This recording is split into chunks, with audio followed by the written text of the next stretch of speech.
We're counting down to the results of Bihar, and the 14th of November will be Result Day Bihar. But what's happened in the run-up is also historic. For the first time, Bihar has seen elections in two phases. For the first time, perhaps in 20 years, that there has been a systematic, intensive review of the entire voter rolls, and there has been a huge pruning that's happened. But despite all of that, amidst all allegations of vote chori, it's been an unprecedented voter turnout. The overall base of voters itself who have turned out to vote has gone up, with Mahila-Yuva coming out in huge numbers.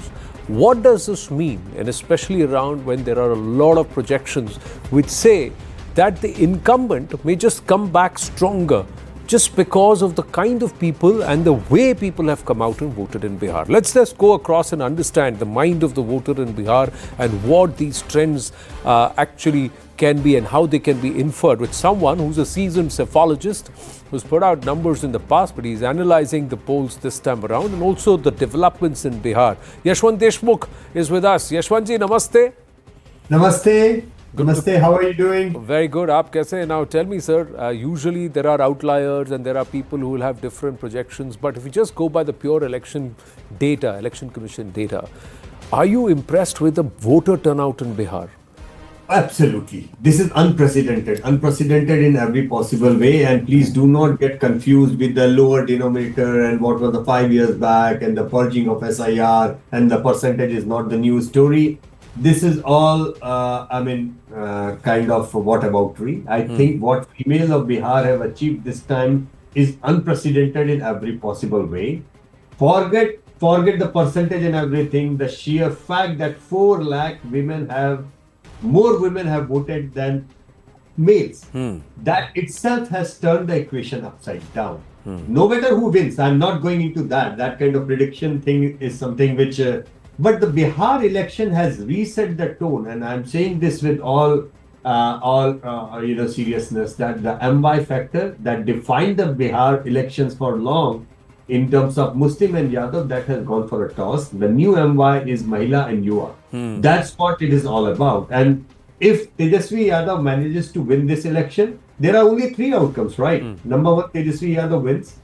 That will put the entire issue of unemployment in the center stage. And it's critical because all our trackers all year along, the mood of the nation, even the Bihar trackers, have been saying that, the unemployment issue is the issue right now in front of everyone. So the new voter, the Yuva voter, and the issue of unemployment will come center stage. Now, that's something which will be unprecedented because every politician worth the salt in this country will have to then think about that issue and how to go about in future elections. The problem with Tejasvi Yadav's thing is that only problem is that the solution that he has suggested of Sarkari Naukri, everybody knows it's unsustainable, and that will, if politicians across the country feel like that, okay, if you promise Sarkari Naukri, this is how you are going to win the election, and that is going to take a different way, the way India is governed in the next 20 years, 10 years, and what kind of fiscal implication that would carry. I mean, that's a different debate altogether. But if Tejasvi Yadav wins, then the debate of unemployment will come into the center stage. Second option, the new entrant, the X Factor, Prashant Kishore becomes a king or kingmaker, whichever way you look at it. If that happens, then the issue of the migration and issue of the policies on the basic structure of the development of Bihar will come in the center stage. People will talk about the fundamentals of development and how you are going about it. And that might make a difference for the young politicians who are upcoming and say that, okay, this is a guy who has not worked on any caste-driven baseline. Yeah. He has no legacy. Neither something like Anna Andolan to prop up Aam Aadmi Party, nor all the cine stars, newcomers from the NTR, NT Rama Rao to all the new stars. So no political legacy, no cinema legacy, yet purely on the merit of being on the ground, he has kind of gained the traction and substantial traction. So if that happens, that will affect the way the politics is governed done in this country in the long run. But a big but, if Nitish Kumar manages to win again, and that would be purely and purely on the shoulder of the female voters, you know, and that I genuinely believe will bring the largest vote bank of this country, which is almost 50% in the center stage, which would be caste agnostic, religion agnostic, and divisive agenda agnostic, which would be purely on the agenda of the generational policies, because I don't consider Nitish Kumar giving 10,000, the 10,000 as everybody is calling it, as a one-time freebie like Eknath Shinde, or for that matter in Jharkhand Hemant Soren, or for that matter even in Madhya Pradesh Shivraj Singh Chauhan. Because these people did not have that kind of emotional connect with the female voters of that state. It was more of a transactional scheme. But Nitish Kumar's connect with the females is altogether different, because he started 20, 25 years back giving the bicycles, you know, giving the poshak, giving the scholarship, then of course giving money to the girl child's parent when they graduated, and now the 10,000. So the girl, imagine the school going girl, which received a bicycle 20 years back, is a mother now, is a housemaker, is an aspiring entrepreneur. That emotional connect of Nitish Kumar, looking at Nitish Kumar as a father figure, is very different from any politician whomsoever in this country at this point of time.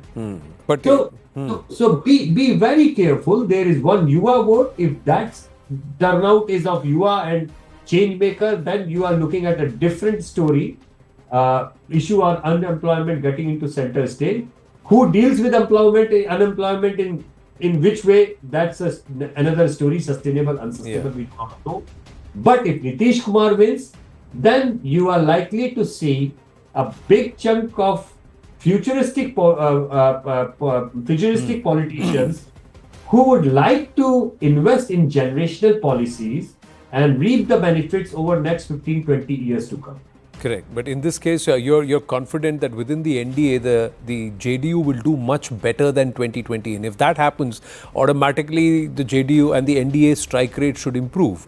The other aspect is how important is the social sentiment on ground. The fact that women can work late hours, people can go out, law and order largely is far more improved in terms of Sushasana compared to the Lalu Raj or the Jungle Raj.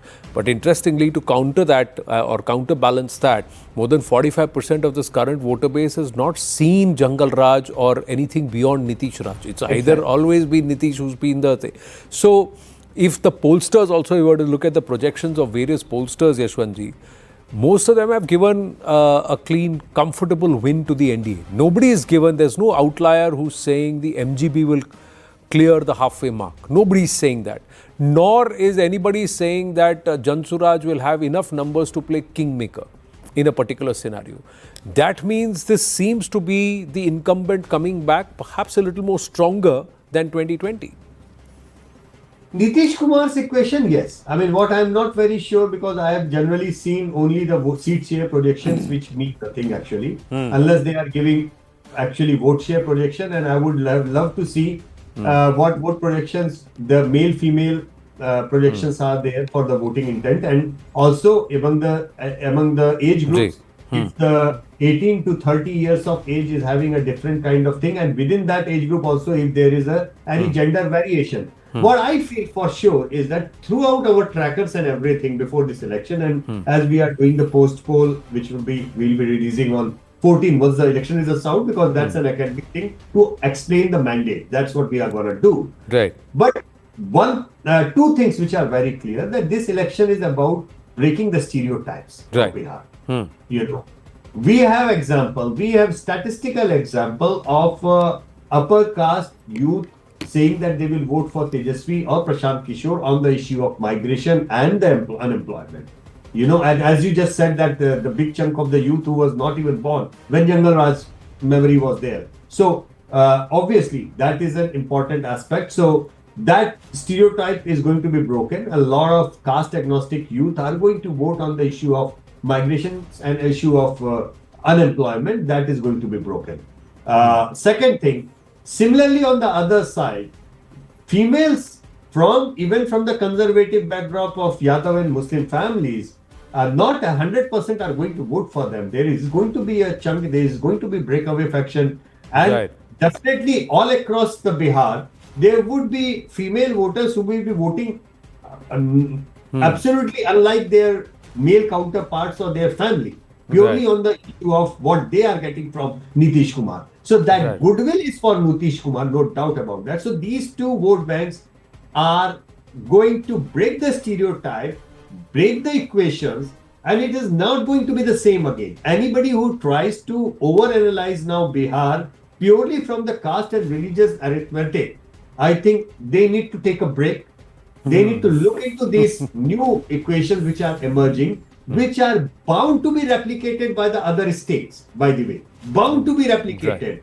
And if they do not get ready for that kind of futuristic analysis, what is coming, I think they will be reading the mandate, entire mandate completely wrong, this way or that way. True. Fair point that you make. And come result day, we look forward to you joining us live to then also then further analyze the numbers as they settle in, and we know who the eventual winner is and by what margin. By what margin? That's going to be critical. Even the vote share will come into play, and who voted for whom, we'll also get those that information. Whether or not Bihar breaks stereotypes, sets new paradigms for election, psephologists, and also for election planning and election strategy going forward for other state elections, that perhaps would also become very, very clear. Yashwant Deshmukh ji, always a pleasure speaking with you. Thank you for your time. And on that note, we're going to call it a wrap on this edition of The Right Stand. Namaste. Thank you for watching.